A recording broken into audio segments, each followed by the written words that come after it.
Why in the world does he want to keep on playing at 43 other than to prove to New England that he's more important than Bill Belichick? Why the hell do you want to go to Tampa? The only thing I can think of is ego gets involved and you decide. I'll show him who's more important. Part of me says it ain't going to work. When you're 43 years old, I don't care if you eat grass and sand and whatever it is he does, that's a tough call. Bradshaw explained his comments to Mike Greenberg on Get Up this morning. The pressure that Belichick probably puts on his football team and the pressure that Brady puts on himself to excel, the two of those finally collide.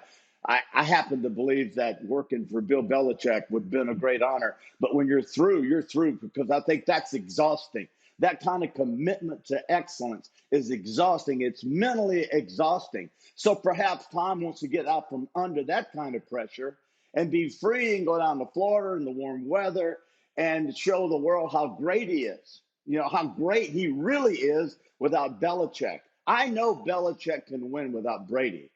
I don't know that Brady can win without Belichick. Do you agree with his sentiment here? Well, not necessarily. I mean, listen, I'm not saying he's wrong, but, the tenor that comes associated with it is what I would challenge. Of course, ego is involved. So what, Terry Bradshaw?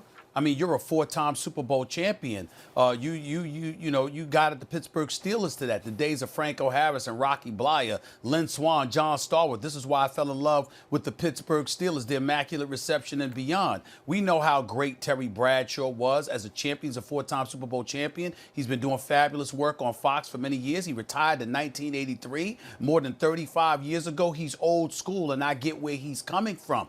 My problem with it is that what's the attitude for? Why does he seem to be chiding Tom Brady?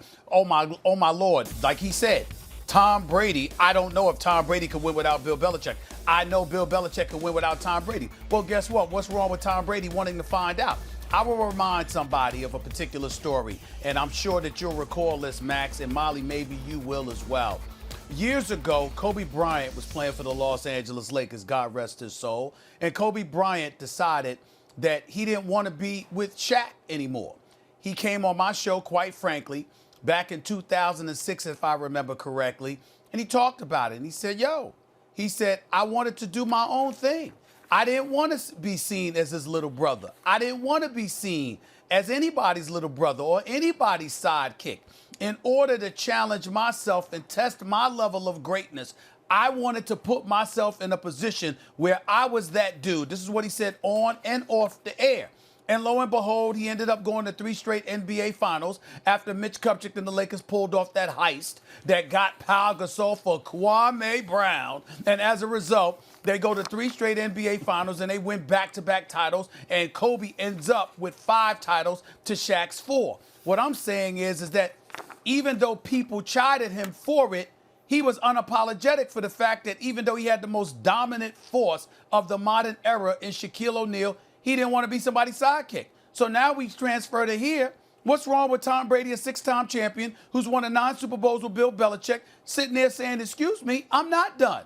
I think I got something left. And since you don't believe in me, I want to go elsewhere. It's not like Bill Belichick begged him to stay in New England and he said, nah, I don't want to be with you. No, Bill Belichick said, look, bye.